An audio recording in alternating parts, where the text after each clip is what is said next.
You have to talk to people. You have to listen. You have to ask the right questions and then listen, right? You have to listen and make that connection. People want to talk to you. People want to talk to you about their lives. They want to be heard. They want to be seen, and they want someone to do that for them. And when you open up with them, that's when all this magic happens. Hey, Difference Maker! Welcome back to the Difference Maker Revolution podcast.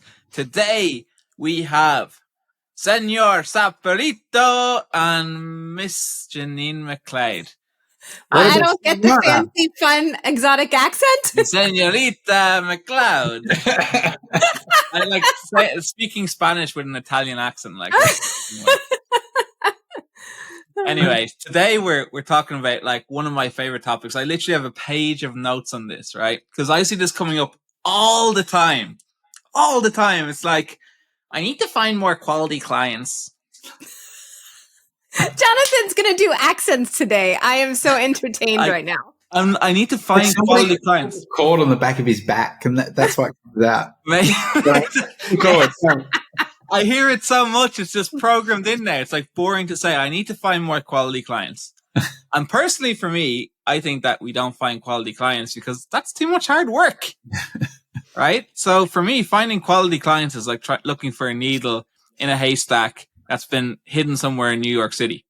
And you're starting off in Melbourne, Australia. But anyway. That's the best place to start. And the best place to end up. Steve and Jeanine, I'm going to ask you both a question. So the first question I have for you is, and you can debate over who's going to answer it first, is define a quality client for me. Jeanine. Steve. This is all you, man. I'll interject my thoughts afterwards, but he's teeing you up for this one. It's your favorite topic. What is a quality client? It's somebody that we really love working with, and that we see the value in. And so this is a client that we've been able to make a difference to. And because of that, they're happy to reward us and happy to recommend us to other people. It's a lot of components there, isn't there? There is a lot of components there. And do they walk away with just the free social media files or print or whatever? Usually not. Usually they leave longing for more than what they were actually able to afford. Right. So they couldn't afford anything the first time? No, they've spent quite well with us, but if we've done our job properly, it doesn't matter how much they've spent, they should always leave longing for more because of what we've given them. Right. Okay. So do you anything to add to a definition of a quality client, Jeanine? Well, for me, I would add in to what Steve said that a quality client for me is someone who has the propensity or the desire after we form a relationship to come back to the studio over and over again. Yeah.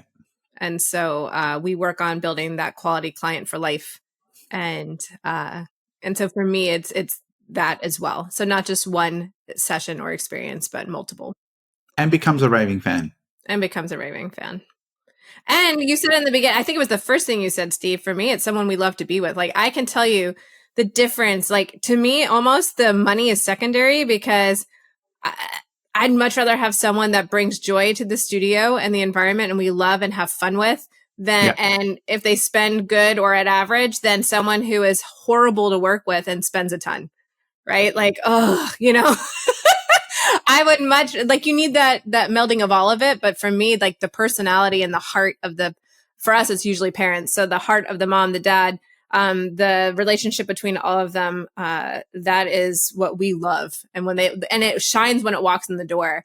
And as soon as like you greet them and meet them, you can feel it. Like you can just feel it. You can feel it on the phone. They don't even know.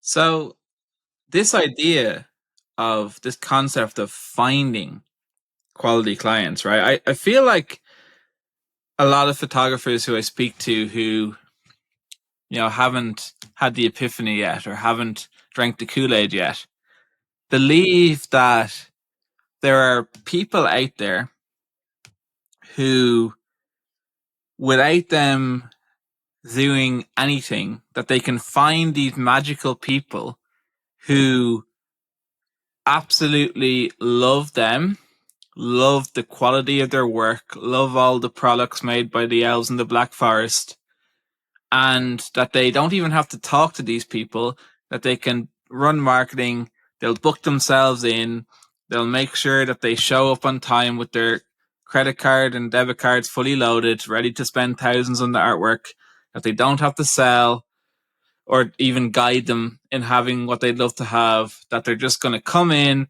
be photographed, and buy all this incredible artwork because they love the quality of the photography.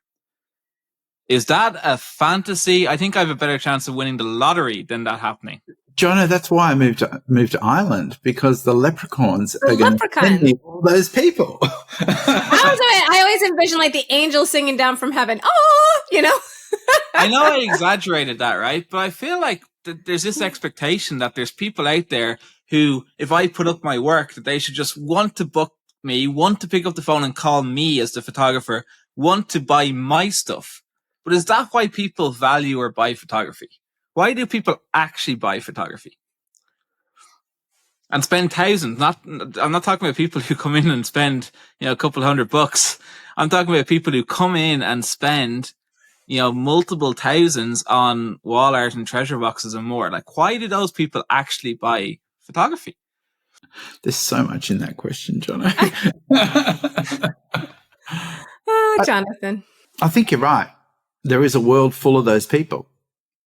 And magically, they tend to come to the people that assume that these people exist and assume that that person that they're now talking to is one of those people. Mm. Because I feel that we tend to find what we look for. And it's you use this term all the time, when you decide to buy the Toyota, Jeanine, what is it? What's that term called? Oh, the Black Ford theory. When you decide to buy a Black Ford, all you see is Black Fords everywhere. Yeah. We find what we're looking for. And you can hear people, like when you ask them, who is your ideal client? Who is that perfect person that you would love to work with every day? And all they can tell you about are all the qualities of the people that they don't want to work with, right? And so I'm a strong believer of what we resist persists. Whenever we focus on what we don't want in life, we get more of. And when you are defining your avatar or defining your ideal client by everything you don't want to happen, we tend to attract more of those people. And I think when we assume that person is going to be our ideal client and we treat them as if they will be, and we give them an experience knowing that this is going to be the perfect client for us, that will happen more often than not. Back in the olden days when expos were pretty much a huge thing to get clients in, and it still is a great way to get clients in, we were often one of 12 photographers at an expo. And it's amazing how, a lot of photographers would turn up and all complain about the clients that they get from the expo. And often people would buy 3 or 4 or 5, sometimes, gift certificates from different photographers to take advantage of the deal.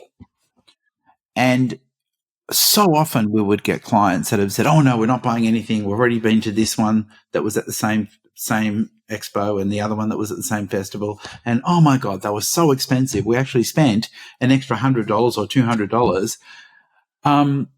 And to those photographers, that was not the ideal client.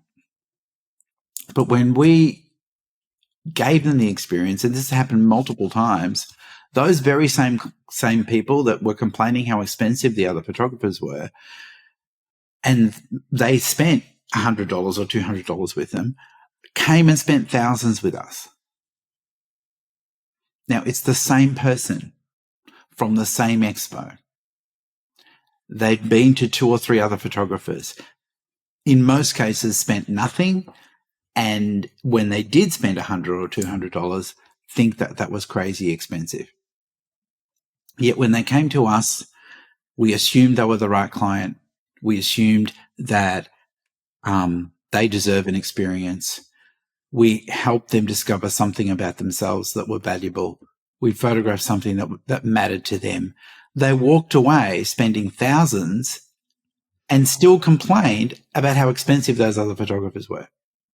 That they spent a couple of $100, euro, pounds with. Yeah.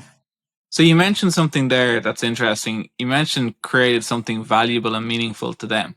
And there's a really good, we played this clip before we got on the podcast, right? So there's this TV show on Netflix. Like, it's really unbelievable as a TV show because it talks about like this secret society, like the FBI or CIA in America, and like these undercover agents and all this fun stuff, right? But there's an amazing clip. It's the number 1 trending show on Netflix in Ireland right now.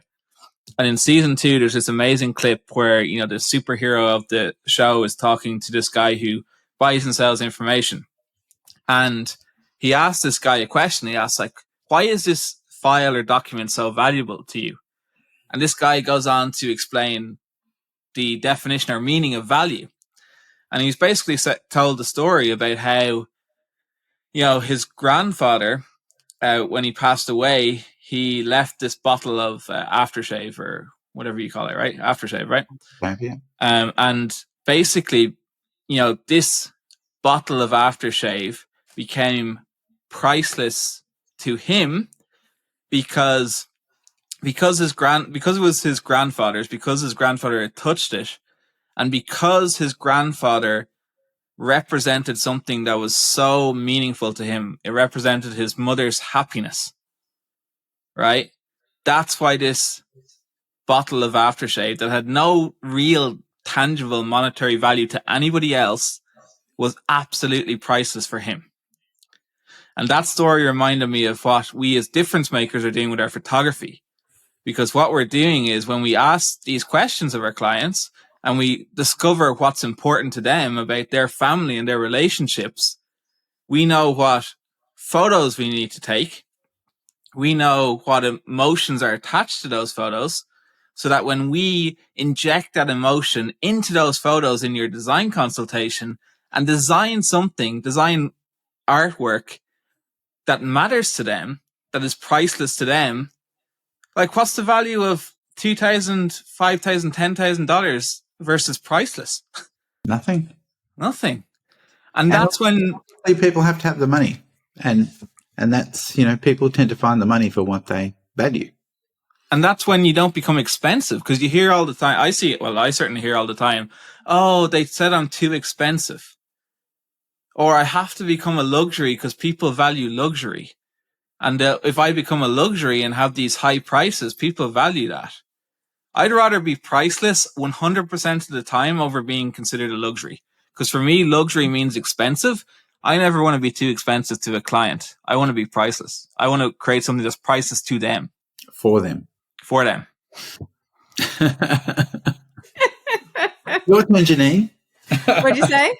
Your turn. My turn. Well, it's funny because when Jonathan brought up that TV show, I brought up Finding Neverland because we watched that recently. And for me, celebrating and trying, like, for me creatively, like, always trying to find ways to capture what I find to be priceless. And that's childhood, right? And what comes with it. And that beautiful belief that children have that the possibilities in this world are endless, that they can do whatever they want. People aren't going to laugh at them. They can dance. They can throw magic. They can do all these different things because they believe it's so. And it's such a short moment in our lives where that actually is, you know, like, we have 70 plus years to be an adult and like 10 to be a kid, you know, and it's so unfair the way that is. And so for me as a parent, and when I see in my parents, is if we can prolong childhood for just a day, a week, even any longer, and the portraits we create and what we can do, that is priceless because we're prolonging childhood, you know? And so in that movie, they word it perfectly. And I was just like, oh my God, I need those words, you know?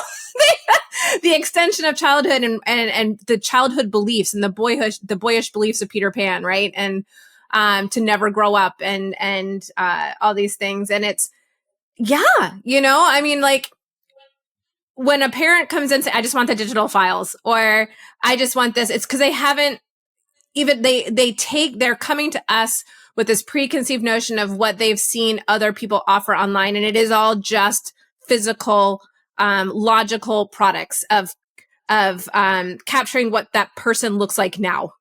Right. And that there is no value. I mean, you could do that on your iPhone. Like I can, you know, but it's and I can't say it. Like I said, I wish I was whoever wrote this movie, because they wrote the words perfectly. And Steve has this gift to be able to use the words perfectly, but I just tend to use a lot of words, and then other people pull out what I'm actually saying. But it is that ability that we have as difference makers to create that moment that gives a parent that gift to have that childhood forever celebrated, and the imagination to play and all of these things. That's priceless. That's priceless. It's not just capturing that kid's smile. That doesn't have any value. You know, you can do that with your iPhone. It's giving them that permission to play, to imagine, to celebrate. That childhood can go on forever, and we can make that happen. That's priceless. That's what I love, you know? So yeah, I don't want to have a price either, Jonathan. I want to give people something priceless. It's funny when you said capturing that smile, like who cares? But when we ask them what that means and what does that represent, and get somebody to think about it, what other industry gets the privilege of asking people to dig deeper and to say to somebody, I'm present for you right now, and I'm never going to judge you, and you can be honest about what you absolutely love in your child. What are the gifts that they bring you, and let's celebrate that. And if that's represented in a smile, and we're asking questions so that we can understand, but the focus needs to be asking questions so that way our clients, for the first time, begin to understand what happiness means and what happiness looks like, and what true happiness means to them. And there's no real other industry that explores what these words we just throw out. Right. Love. Right. And then most people think they know what love is, and so they just start photographing. But when you really ask, and this is for the client's benefit, when you feel loved, take me there. Take me to a time when you absolutely felt loved. Where are you? What's happening? What do you notice about yourself? What do you notice about that person that might be giving, might be loving on you right now? What does love truly mean? What does it look like? And when you begin to when we pretend that, when we know we don't know what these words mean, love, confidence, happy, what else do people throw out? What was it, Johnny? Empowerment. Confidence. And confidence. Because we can't assume to know what that means, what that looks like, what that feels. What are the micro elements that make up that one word? And it's more about our clients discovering it. Well, that's what I was just going to say, Steve, because it could be the same word, but until they've actually gone through that discovery process with the questions we ask, they don't know. No. And the work could actually, the photographs we create could actually be the same either way. But unless they've made that discovery and that emotional connection with the questions that we ask, then there isn't more than that. And that's what they were talking about in that, with that bottle of aftershave, that it was a reference. The bottle of aftershave is kind of like your wall art. It's a representation of that emotion for the client, and that's what makes it priceless. Yeah. And that's why they buy willingly and spend those thousands and don't see it as being expensive. Instead of you having to, force the sales down your throat, and then they end up with buyer's remorse and you churn and burn your client. Steve, I think this is a mystery for most of our clients. I think many people might understand. Well, maybe. I don't know if the word understand. I don't know. I think a lot of people might realize that they have to get the client to that point, but they don't know how. And I think that they think about, man, I really need my clients to value this. I really need my clients to do this, but they don't know why or how, and they're stuck in this. But I think this is where we make the mistake. We're not getting our clients to value this. We're not getting our clients to value our work. Most people will only spend up to the value that they believe they are worth. And so if we spend our time helping people understand their value and understand that this part of them is alive, it's in them, they have all the elements. Those, when you break it down, they will have, because they can see them, some of those elements that they long for already inside them. That's what then becomes valuable. And so then what we've done is we've elevated their perception of how valuable they are and given them that confidence, that love, whatever it is that they're after. And then, like Jonathan says with the cologne, that the aftershave, that then becomes an anchor. Cologne, often, you'll walk into a crowd and you'll smell somebody's cologne and it reminds you of somebody because you've associated that scent with a person with a personality that means something to you. And what we're doing is we're saturating our artwork, our photography, with those elements that the clients are now, for the first time, really understanding and analyzing, and becomes that trigger that they need to hold on to, that part of themselves that for many cases, they've been looking for years. So, Steve, in order for this to happen, we have to have conversations with our clients, right? It can't happen without conversations, because there's no way that we can have, a meaningful understanding. And it's not about us having an understanding. It's about our clients beginning to understand themselves. So I know where Jonathan's thinking, right? Like the perfect ad, the perfect headline, the perfect, Well, this is just it, Jeanine. We've been working closely with some clients lately, and when you ask them about their avatar, or the clients that they want to attract, it's not even surface level. I want somebody between 30 and 60, female, professional woman. Who values my work and will spend thousands without me ever speaking to them. Right?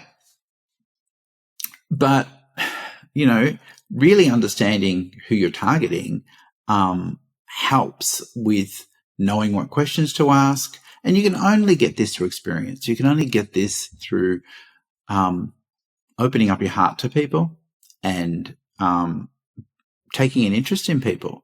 It's not, I don't think it's, you can read about all of this, but unless you go out and experience the world and experience talking to people and experience asking the questions, then, you're not going to learn it.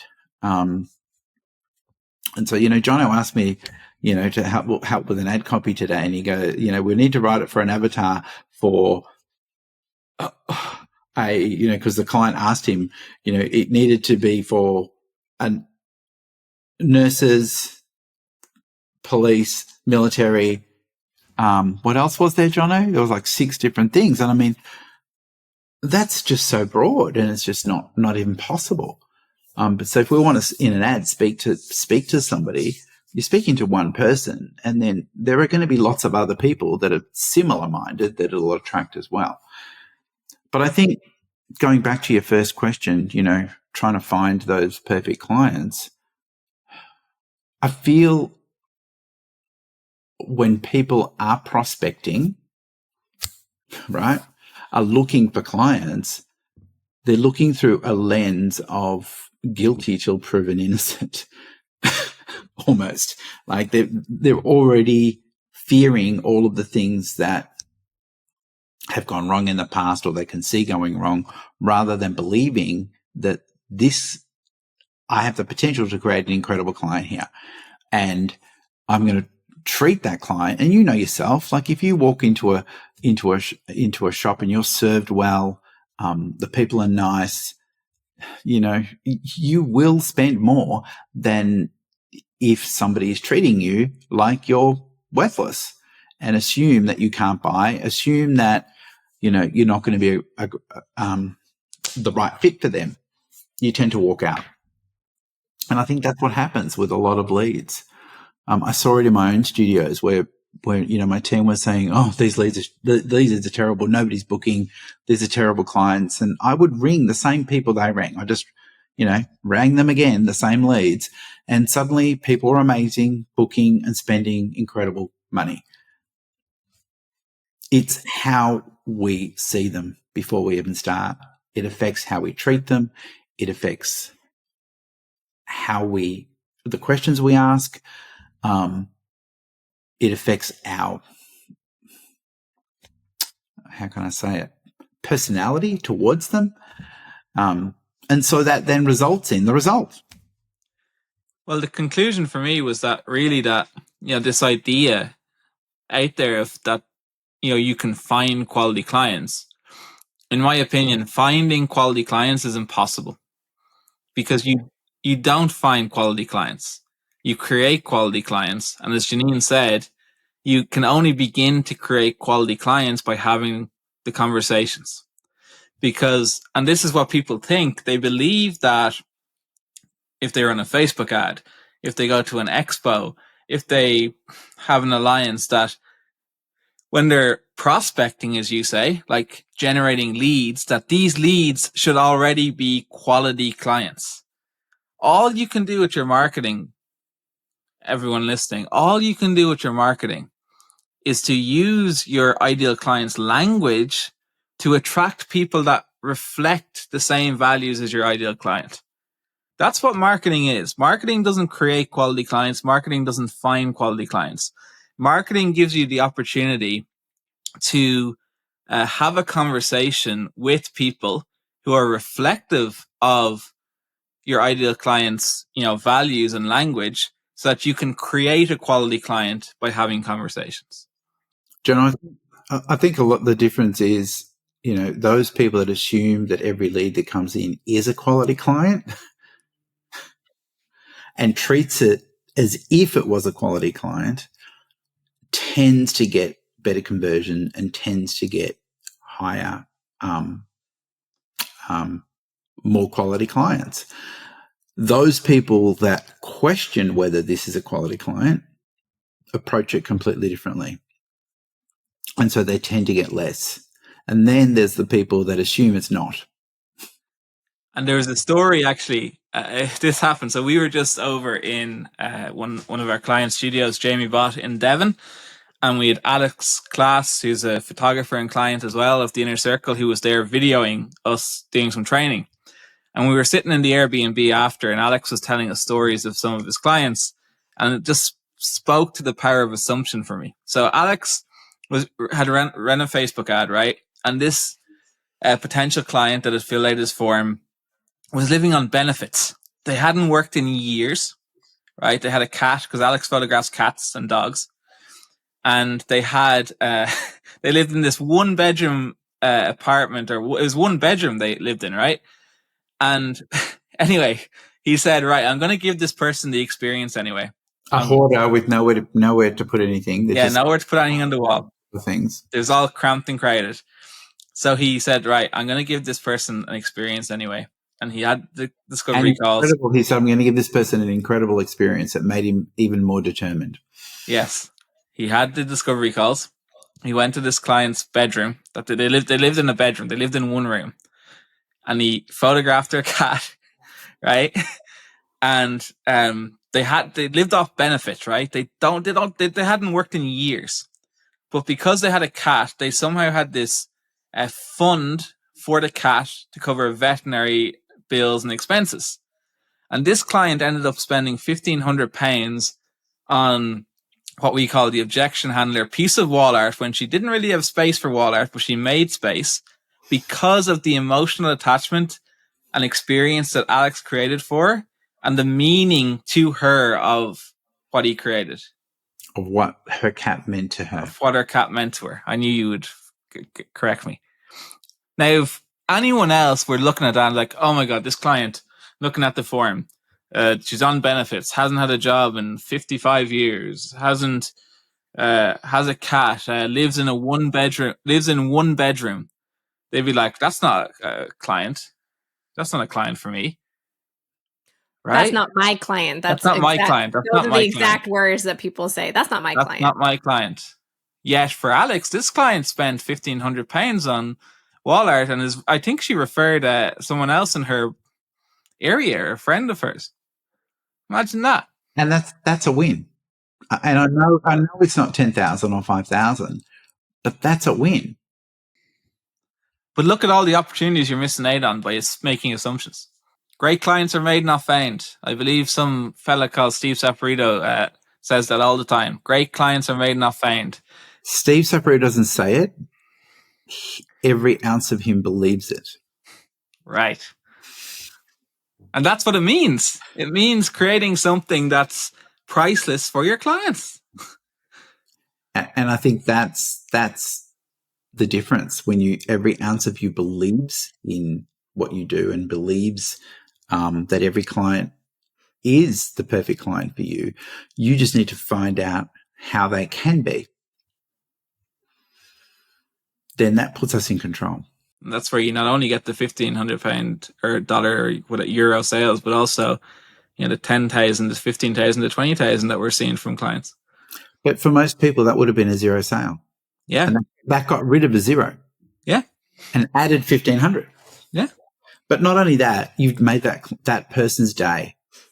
You've made somebody feel valuable. He's gone out of it. Like Alex had to lie on the bed with her just because there was no space to actually do the design consult. And he got his projector out, all hands to him, got his projector out, set it up on the bed.